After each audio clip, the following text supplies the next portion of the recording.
डर रहा है ना, प्लानिंग में पता लग गई ना कि हम हार रहे हैं। इनके सारे फैसले उल्टे हैं, क्या बुद्धि खराब हो गई है? G22 का आगे जीरो पे कमल धर दिया भाई, कमल पे जीरो धर गया, हम कहाँ बचा कमल पे? जब कमल पे जीरो धर दिया तो 2024 में जीरो है भैया। 2024 में बीजेपी 100% हारेगी, ये मेरा वादा है तुम। इनका हर फैसला गलत है। हापुड़ में वकीलों पे वह डंडा बजवा रही है। जो योगी आदित्यनाथ है, उसकी जो पुलिस है, वहां इतना मारा है उन वकीलों को, supreme court high court cognizance ना ले ले, इसलिए डर की वजह से लिया इन्होंने। ये एक नंबर के मक्कार और हरामखोर है सारे के सारे, ये वकीलों को मारने का काम कर रहे हैं। कभी संविधान बदलने की बात करते हैं। तुम में तो अकल है ना, हम बता रहे हैं तुम्हें, हम बता रहे हैं पढ़े लिखे बाबा साहब के अनुयायी हम, जिन्होंने हमारे पूर्वजों ने भारत का संविधान बनाया। हम PhD LLM कि वन नेशन वन एजुकेशन करो सबसे पहले। अभी इतनी जरूरत नहीं है, अभी तो तुम्हारे पास पैसा ही नहीं है। तुमने 1 लाख करोड़ रुपया तो विदेश से ले लिया उधार, तो तुम्हारे पास पैसा कहाँ इलेक्शन कराने के लिए? कहाँ में कराओगे भाई? या देश है बेच के इलेक्शन कराओगे? ऐसी क्या जरूरत है भाई इलेक्शन कराने? क्या है एक देश एक चुनाव में? दिक्कत कैसे ना, गरीब हो जाएगा देश पूरी तरह से। पैसा कहाँ से आएगा? चुनाव में पैसा खर्च नहीं होता। इनका बाप का पैसा देश है, बेच बेच के पैसा लगा रहे हैं ये। कहाँ से लाए पैसा ये? इन्होंने तो लूट लूट कर वो विदेशों में भर दिया पैसा, अपने दोस्तों को पैसा दे दिया, NPA कर दिया, विदेश भगा दिए। और चुनाव में लाकर इनके सारे फैसले उल्टे हैं, क्या बुद्धि खराब हो गई है तुम्हारी? चुनाव आयोग के द्वारा चुनाव करवाने की कोशिश कर रहे हैं। एक चुनाव में कितना 1000 करोड़ रुपया खर्च होता है भाई? वो टैक्स पेयर का पैसा, भारत की जनता का पैसा। कैसे मारो गरीबन ने भैया? गरीबन को मारो। दुनिया की 5वीं बड़ी अर्थव्यवस्था भारत को आप आज अर्थव्यवस्था बनेगी जब बनती रहेगी, नुकसान क्यों कर रहे हो आप बताइए?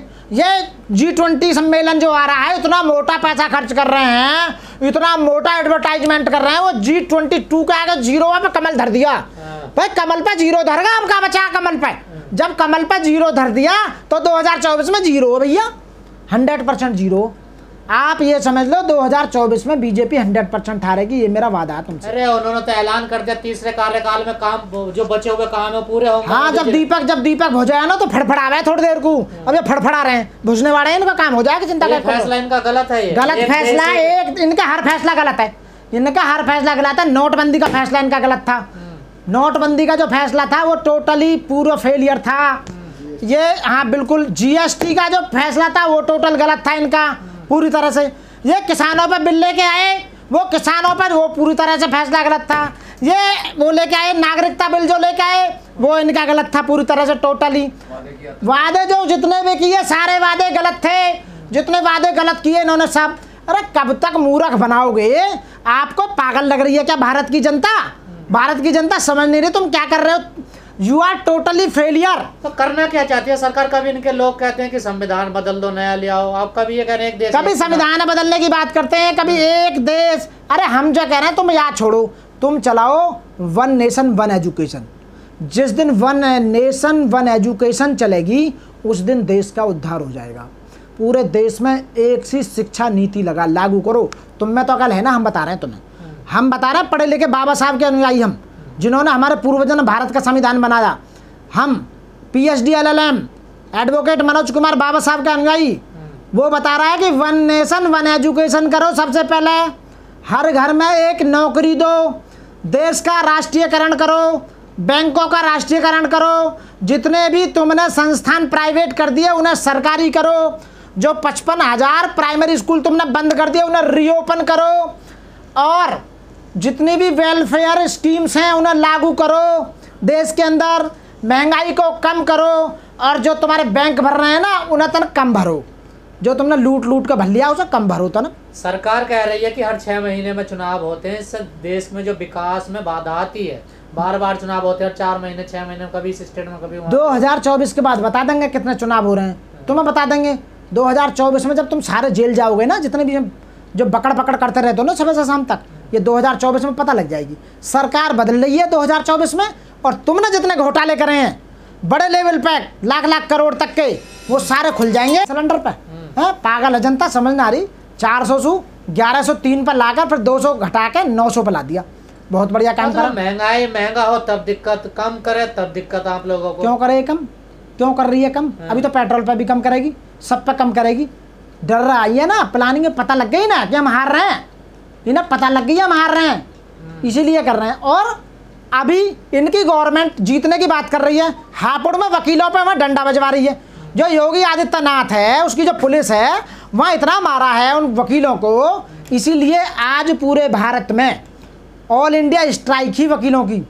क्योंकि वहाँ का एक सीईओ अपने ठुल्ले भेज के, वहाँ चंद पुलिस वाले भेज के, और उन निहत्ते वकीलों पे डंडा बजवा रहे हो। यदि तेरी पुलिस में इतना दम है तो वकीलों को एक तरफ कर दे, पुलिस वालों को एक तरफ कर, बता देंगे 1 घंटे में, बता देंगे कितने ताकतवर पुलिस वाले। रोड जाम करोगे, रास्ते जाम। अरे रोड जाम कर रहे थे तो रोड जाम का मतलब ये कि तुम पुलिस वालों को, वकीलों पर डंडा चार्ज करोगे, मारोगे क्या? रास्ता और नहीं है क्या? कानून हाथ में क्यों ले रहे हो भाई? जब पुलिस वाला कानून हाथ में लेता जब कोई बात नहीं, जब वकील हाथ में ले लेता कानून तो कानून हाथ में ले रहे हैं। अरे तुम भ्रष्ट हो पूरी तरह से, तुम फेलियर हो सारी गवर्नमेंट। उत्तर प्रदेश में जब नौकरी मांगने जाओ तो डंडा बजाओ, न्याय मांगने जाओ तो डंडा बजाओ, अब वकीलों पर डंडा बजा रहे हो। अब तो 146 सीटों से भी नीचे चलेगे तुम। अब तक तो मैं सोच रहा था कि शायद है आपकी स्थिति यूपी में मजबूत हो जाए 2024 में। वकीलों पर मारने के बाद, वकीलों पर आदित्य योगीनाथ ने डंडा बजाने के बाद अब वो 186 से नीचे और चला गया। योगी जी ने आप जांच का आदेश दे तो दिए, जांच के आदेश जब दिए, जब ऑल इंडिया लेवल पे स्ट्राइक हुई है तब दिए, जब सारे वकील ने स्ट्राइक करी है। Supreme court, high court cognizance ना ले ले, इसलिए डर की वजह से लिया इन्होंने। ये 1 नंबर के मक्कार और हरामखोर है सारे के सारे, ये वकीलों को मारने का काम कर रहे हैं। और ये पुलिस वाले भूल रहे हैं क्या? पुलिस वालों तुम भूल रहे हो क्या? वकीलों को बच जाओगे क्या? वकीलों पर हाथ मार के, वकीलों को पिटाई करके तुम इतना फ्रैक्चर किया है वकीलों को, लेडीज वकीलों तक को नहीं छोड़ा। जितनी भी अन्याय की पराकाष्ठा थी उसे पार कर गए हो तुम। वकीलों से इतने ही जलते हो तुम्हें। अरे अनपढ़ हो तुम, 10वीं पास डंडा न ले लेकर खड़े हो जाते हो। और MA LLM PhD वकीलों को जो वेल क्वालिफाइड लर्नड है, उन पर तुम लठ बजा रहे हो। देश में न्याय व्यवस्था ऐसी होती है, हैं? अरे बीजेपी सरकार के ऐतिहासिक कदम है, ऐतिहासिक फैसले हैं सब। ऐतिहासिक फैसले में तो 2024 में सरकार जा रही है, इसलिए सरकार जा रही है। साथियों, जो बहन जी ने कदम लिया है वो बहुत बढ़िया लिया है, और जो बीजेपी कर रही है वो बहुत गलत कर रही है, फेलियर सरकार है। और आने वाले समय में 2024 में जनता इसका जवाब देगी। साथियों, वही हिंदू धर्म के ठेकेदार, वही मनुवादी मानसिकता के ठेकेदार, वही ब्राह्मणवादी मानसिकता के ठेकेदार समण समाज के लोग होंगे जिन्होंने वो सब कुछ किया।